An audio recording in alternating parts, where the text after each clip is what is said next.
Welcome to Just Break Up, the podcast about love, heartbreak, and all the relationship advice you don't want to hear. My name is Sierra DeMulder. And I'm Sam Blackwell, and today we're going to answer a letter from somebody who's suffocating under the weight of her family's unsolicited advice.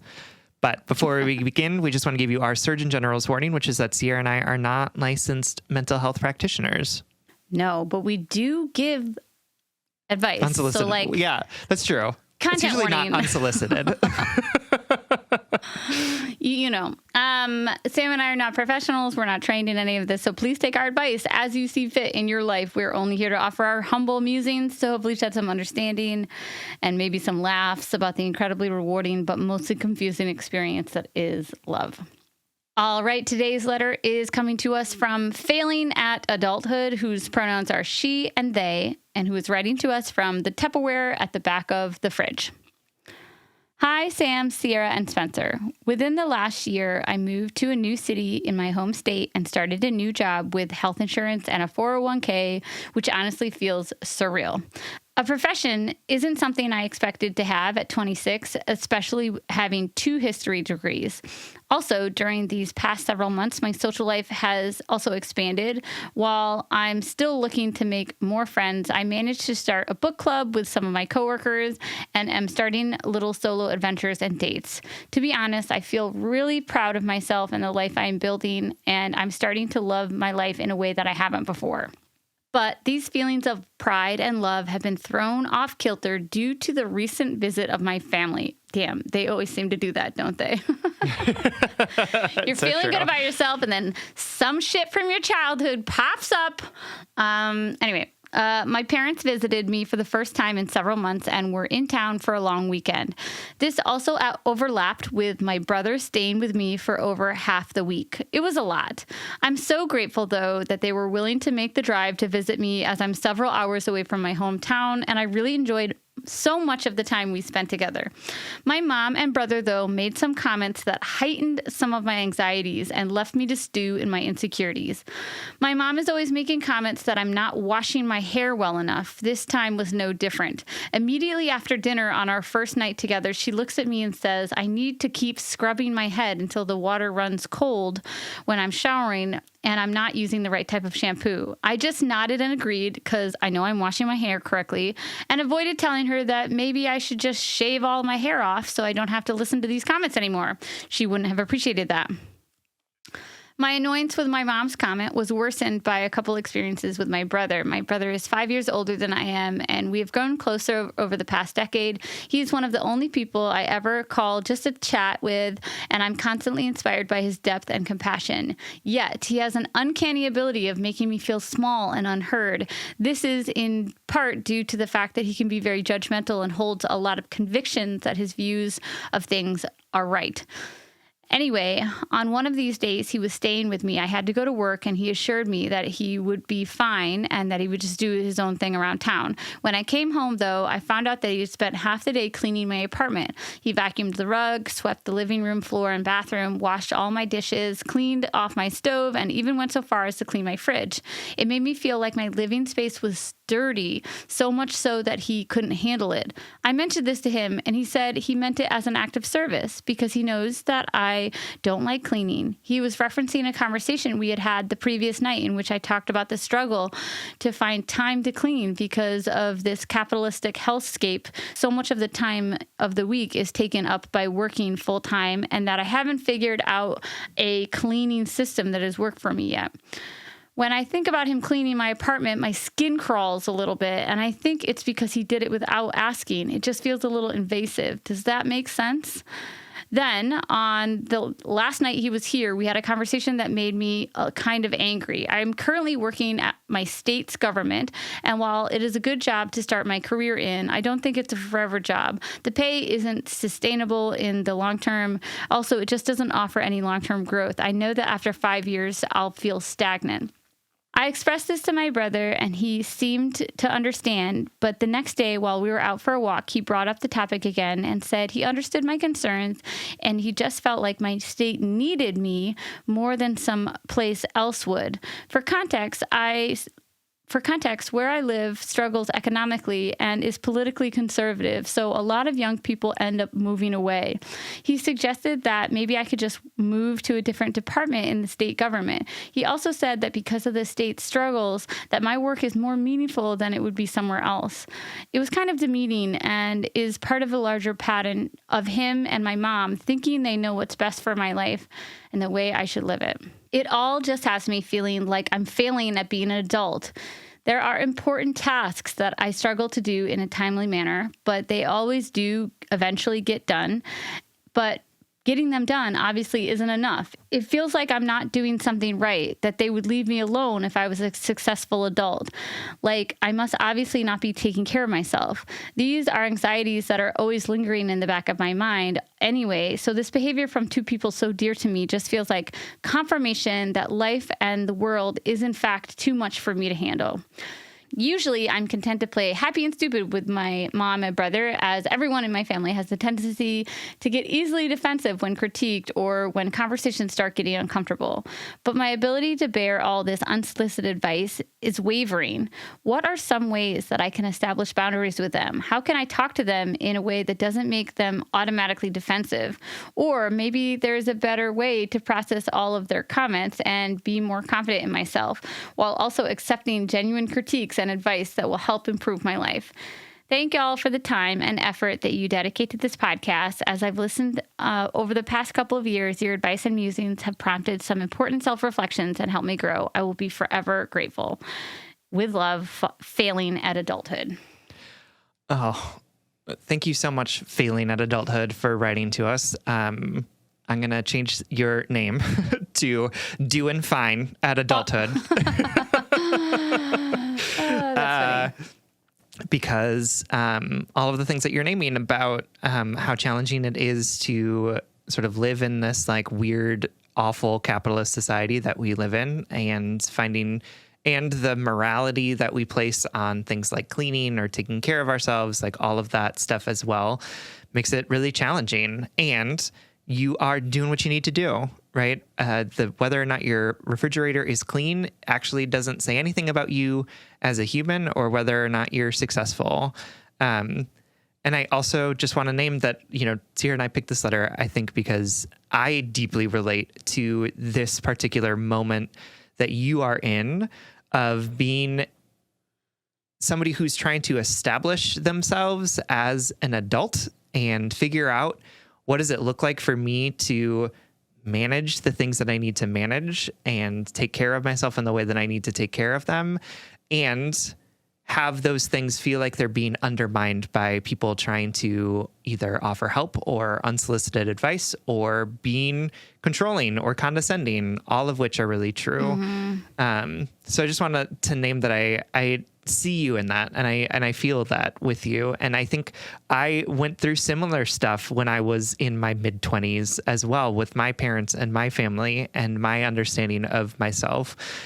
So I think Sierra and I are going to hopefully offer you some advice on how you can take care of yourself in this time, in this like new sort of budding adulthood, and also sort of hold what your brother and mother are telling you and doing in a way that sort of places whatever they're thinking and saying about you on them and not about you or whether or not you are being a competent adult. Yeah. So we're going to get into that in just a minute. But before that, we're going to take a short break.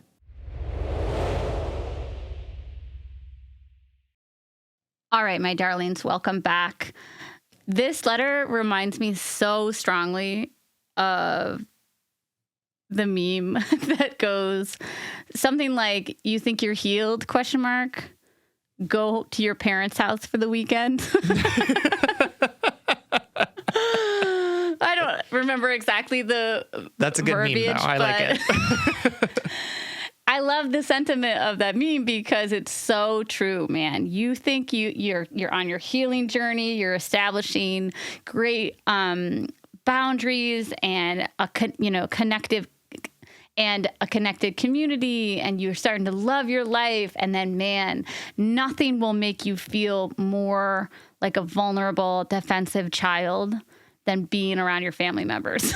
Oh, for sure.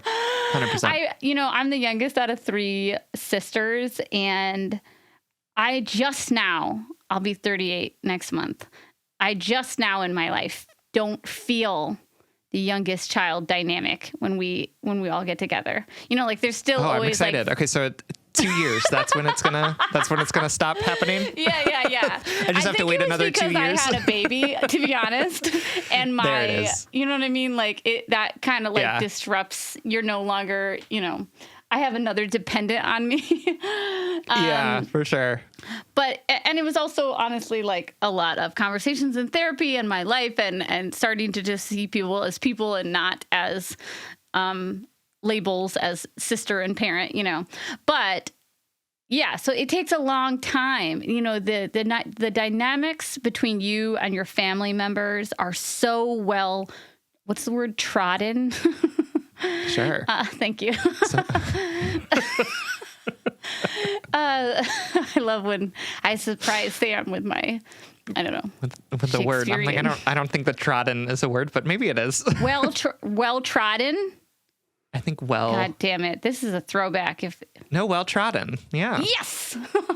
If you have no fucking clue what we're referencing, for the first 4.5 years of this podcast, I would routinely say words that weren't real or mispronounce words. So the fact that I'm right now shows, see, I'm in I've evolved past you have. the person I was. Anyway, so those patterns in your family dynamics they're such well-worn paths, right? And even when you in your everyday life are kicking ass or healing or growing or leaning into that discomfort, all of a sudden the discomfort from your family members just feels like searing hot, and you are that child again that has to prove that you're not that child again.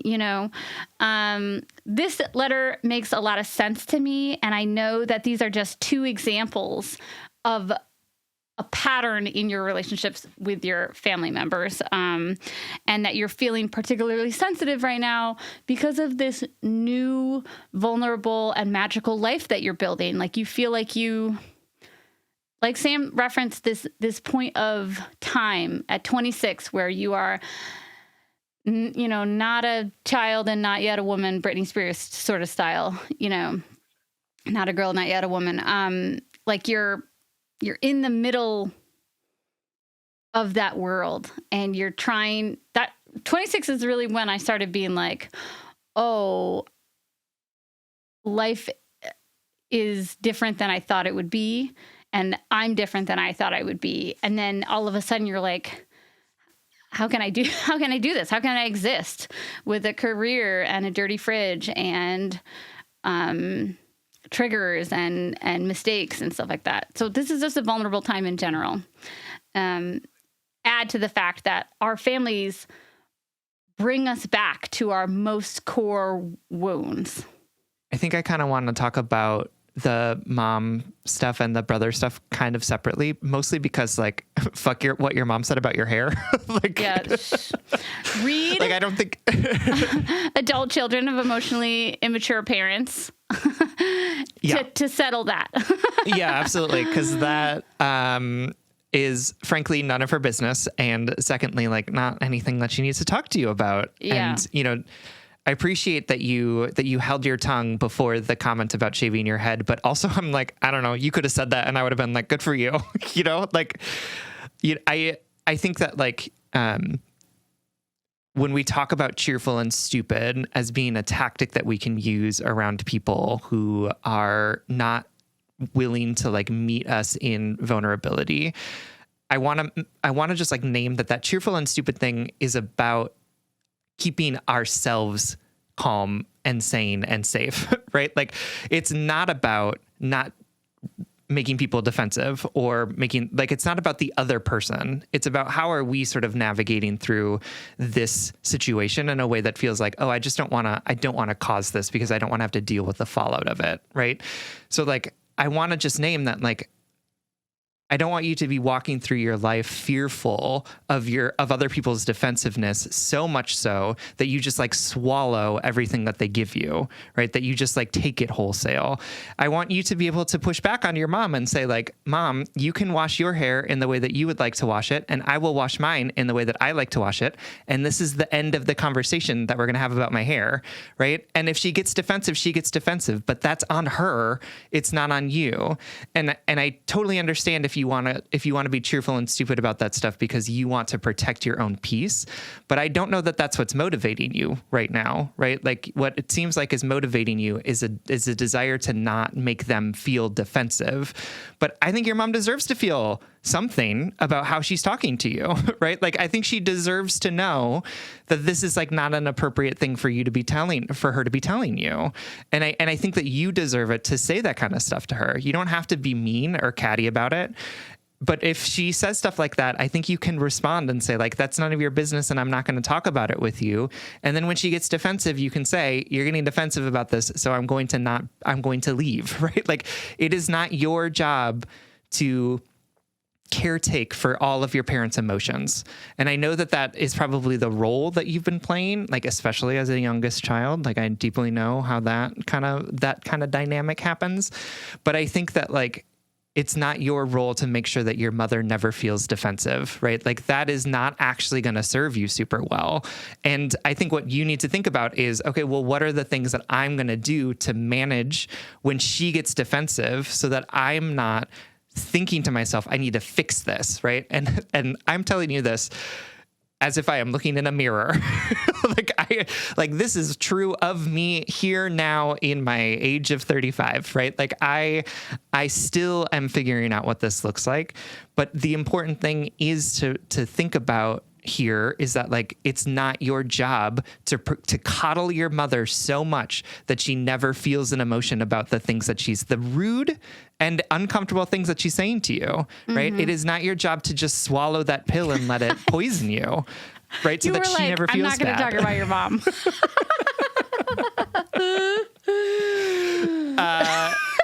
No, I said I was going to talk about them separately. I thought you were.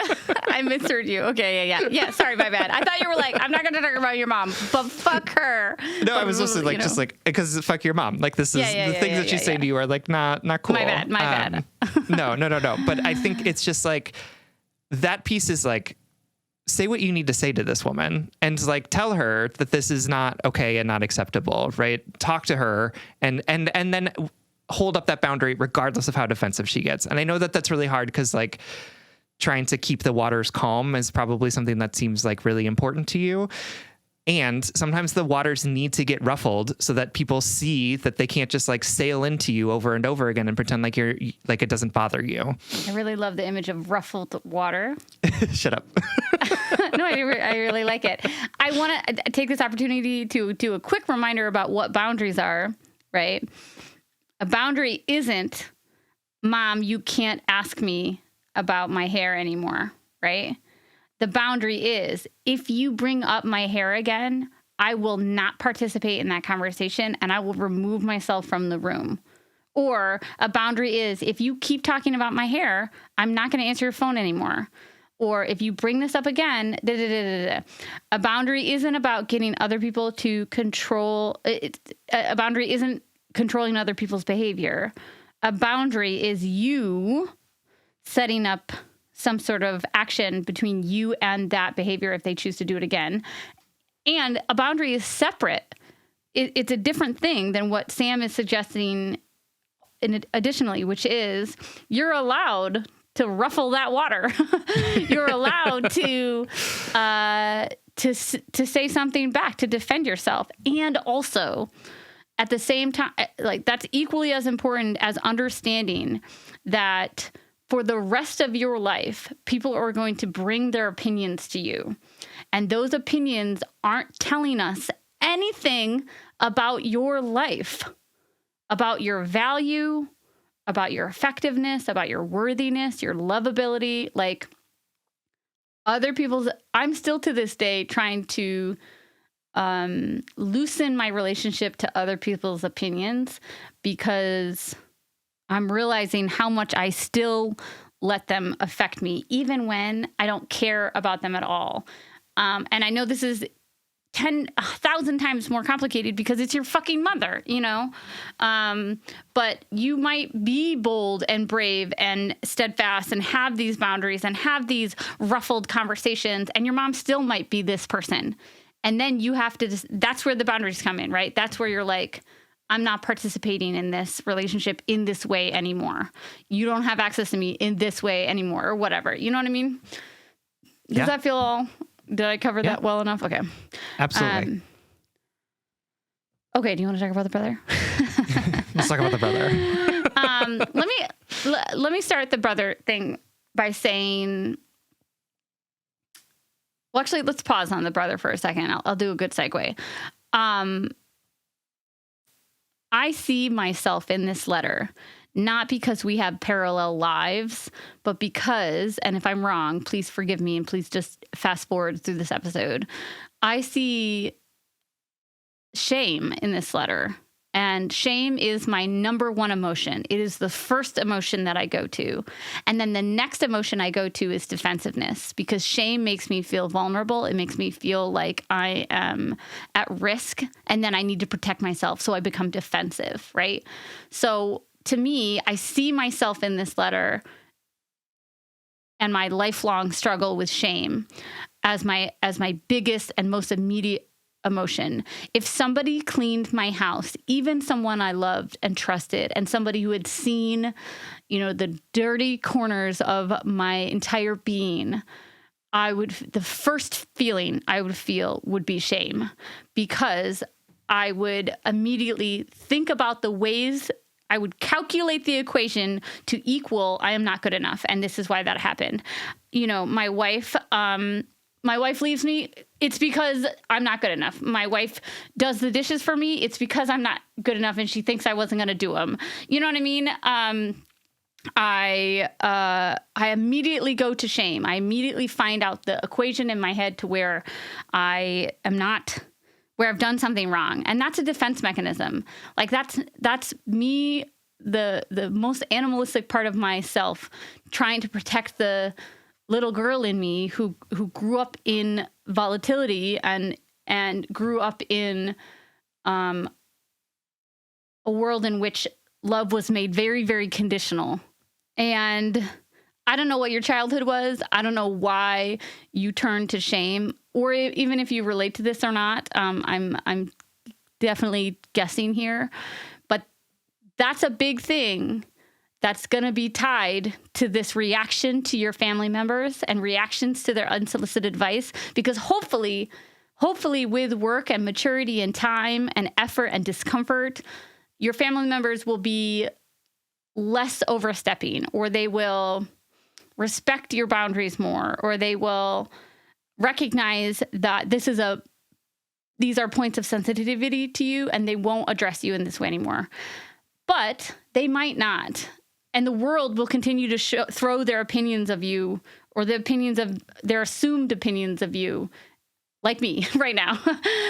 We will continue to throw these opinions at you, and to me, the biggest thing that has helped me heal that knee-jerk panic that I feel when I feel shame is to, I hate to say it, but it's like literally working on loving yourself. Who would have thought like that a letter about like shitty family comments turns into an answer about being safe in your own head and being comfortable being your own cheerleader. And I mean that externally, sure. Like, you deserve to tell your family members how their comments make you feel. And the biggest help I can offer you is to learn how to say, they said those things and they bothered me, and like, I know I'm doing great. And they said those things and they bothered me, and I know myself well enough to tell them they bothered me, that I want to be known intimately by my family members, and I deserve that. So I told them that was bothering me. Like, it comes down to the relationship to yourself, and that's how you start to unravel that defensive feeling that's how you start to unravel that reaction, that shame-based reaction. Don't get me wrong, my darling. If somebody cleaned out my fridge or like cleaned my apartment, like my best friend, Spencer, I would clean my house before he came over to my apartment. I would like furiously clean. That's like what I do when people come to my house. I actually love it as a motivator. But it is such it is a skin crawling feeling to think about people in my space when I haven't had the opportunity to polish it for them. So I totally relate. And also, I feel like your reaction is justified and at the same time coded in this shame.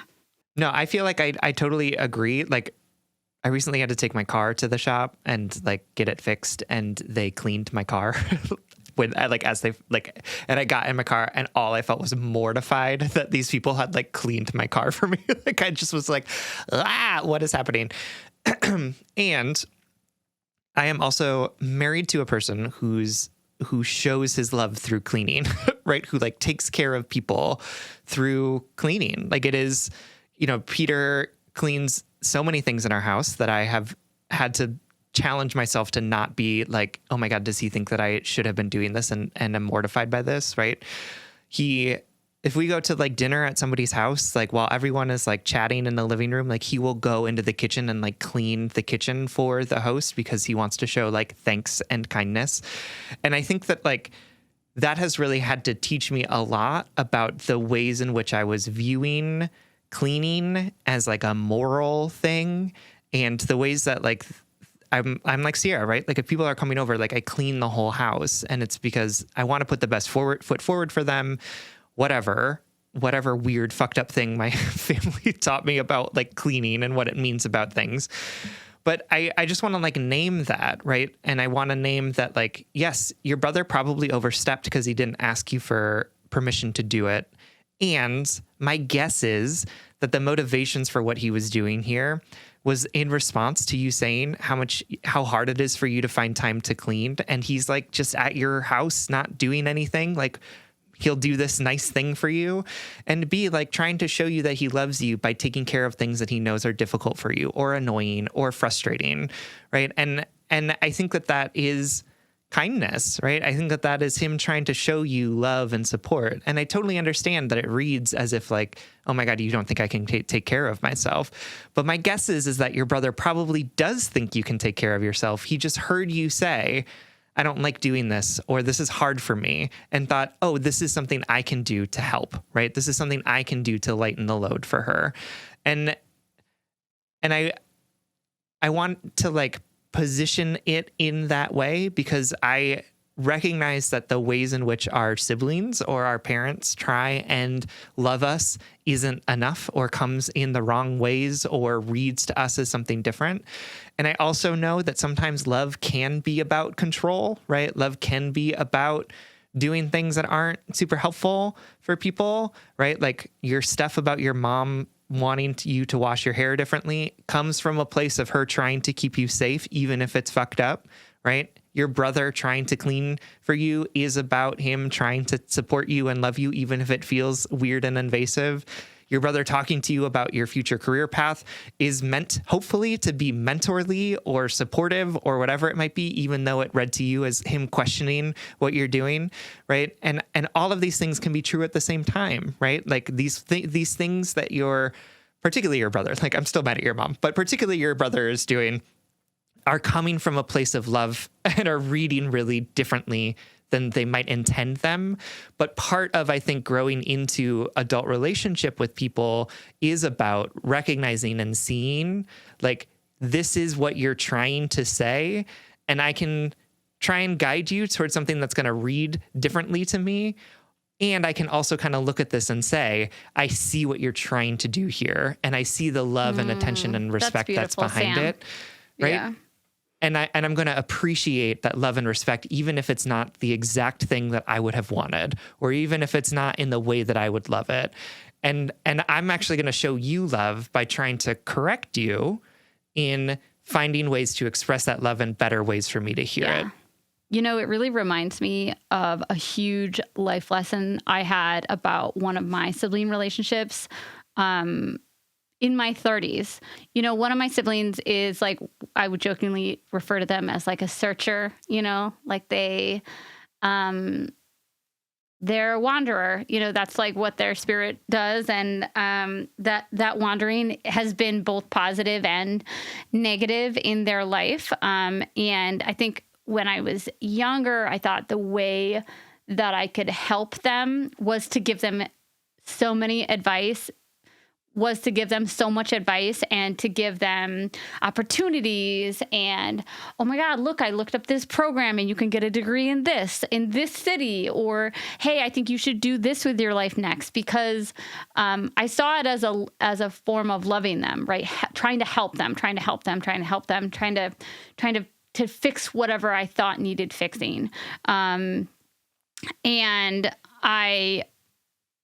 I think it also made me feel better, not about their life, but it made me feel like I was doing something. But then I matured a lot for other life reasons. And I realized that me trying to help my sister in that way was never actually helping her, right? It wasn't actually all of my hypothesizing and suggestions for her life weren't doing anything to help her. And it's not that I wasn't a helpful sibling, and it's not that she didn't feel loved by me, but that worrying and that sort of calculating, and kind of similarly to what your brother was saying, like, sure, that could be an offhanded comment that was helpful or not, but like, I think your brother might realize one day that you're just going to live your life and he's going to live his. And that's okay. I needed to learn that to love my sister actually meant to love her exactly as she was, and to support her when she specifically requests for it, and to give her advice when she specifically asked for it. But to not feel so personally attached to her life decisions. Does that make sense? And I had to learn that. And so I'm offering my experience to give you a little perspective towards your brother. Again, not to excuse it. Like Sam said, you have every right to say, this is how this is landing on me. Please don't comment like that to me, or thanks for your advice, I'm going to do whatever I want, or whatever, however you want to respond. Thanks for the advice, I'm going to do whatever I want, I want it on a t-shirt. Good. I'm offering this perspective of my maturity glow up, of my revelation with my sister, because I'm reminding you that your brother might be older than you are, but he might not be more mature. He might be still figuring out his life like we all are. And so he's totally capable of overstepping and thinking that he knows, what he believes is the right thing and whatnot. So absolutely. And I think it's totally reasonable for you to say to him, right, thanks for your perspective on my future career. And also, when you talk about it like this, it makes me feel like I don't know what I'm doing, and I think that I do, right? Or thank you for cleaning my apartment. I can see that it was from a place of caring. If you could ask me next time, that would be really helpful, because I'm having a lot of feelings about the fact that you did it without asking me, right? Or like all of these things. And again, if he gets defensive, he gets defensive, but it's not your job to just swallow all of this to make sure that he doesn't get defensive, right? If he gets defensive, that's on him. That's his problem to deal with. And he needs to figure out how to hear this type of feedback without getting defensive. But I think that's kind of the underlying thing of all of this, right? Like, what your brother and your mom say about you is about them and not actually about you, right? It's about their own ideas of what your life should look like. It's about their own insecurities about their own fucking hair, or it's about their own sort of like feelings about cleanliness, right? And it's not actually about whether or not you are a competent adult who knows what they're doing and can take care of themselves. And so I just want to like name that. And I think for me, seeing some of that, particularly with my familial relationships, actually helped me offer them more empathy, right? Actually helped me offer them a broader perspective of how their love is showing up for me, and to see like, oh, that's not my parent being condescending and awful because they think I'm stupid, right? Like that's just my parent enacting their own stuff about the world on me. And I can see that it comes from a place of love, right? I can see that they're trying to protect me. And is it good and helpful and healthy? Perhaps not. But can I see it as something different than them just trying to control me, so that I can offer them more love and respect, so that I can be more capable of doing cheerful and stupid and having it be about protecting my own peace as opposed to trying to protect them from their own bullshit? Yeah, absolutely. All right, my darling, I know this is complicated, and I also know that this is, this is life work really here. You're going to be unfolding and unraveling these patterns and relationships and behaviors for a long time. And it does start to feel productive at some point, not just uncomfortable. For sure. Thank you so much for writing. We love you deeply. We hope this helps. All right, everyone. Thank you so much for listening. If you would like more content from us, or if you would like access to our monthly office hours, you can support us on Patreon. If you support us on Patreon for as little as $5 a month, you'll get an additional bonus weekly episode. That's patreon.com/justbreakuppod. You can slide into our DMs, send us your favorite relationship meme, but most importantly, you can submit your questions about all matters of the heart at justbreakuppod.com, which is also where you can find our merchandise. Please remember to like, follow, subscribe, give us a 5-star rating and review. This literally keeps our mics on and helps us reach more brokenhearted souls who need two random strangers giving them relationship advice. Just Break Up is a production of Duvid Media, original music, recording, editing, producing all magical things by our good friend Spencer Worth Davis. Make sure to check out his podcast and his music. And remember, people are always going to have opinions about our life. Most of the time, it is about them. It's about their wounds, their insecurity, their desire for control, and not actually about us, our value, our worth, and our life. And if all else fails, just break up.